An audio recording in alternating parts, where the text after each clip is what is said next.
2025টো সঁচাকৈ এটি অভিশপ্ত বৰ্ষ, কাৰণ আমি 2025ৰ আৰম্ভণি জানুৱাৰীতে হেৰালোঁ অসমীয়া চিনেমা জগতৰ এটি বিখ্যাত নাম জ্ঞানদা দেৱিকা কটী বাইদেউ।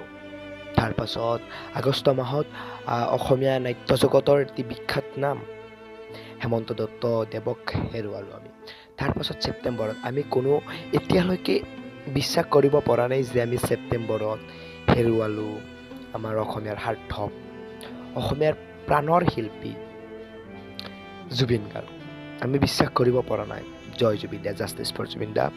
তাৰ পাছত আমি নৱেম্বৰত হেৰুৱালোঁ বিখ্যাত বাঁহীবাদক দীপক শৰ্মা।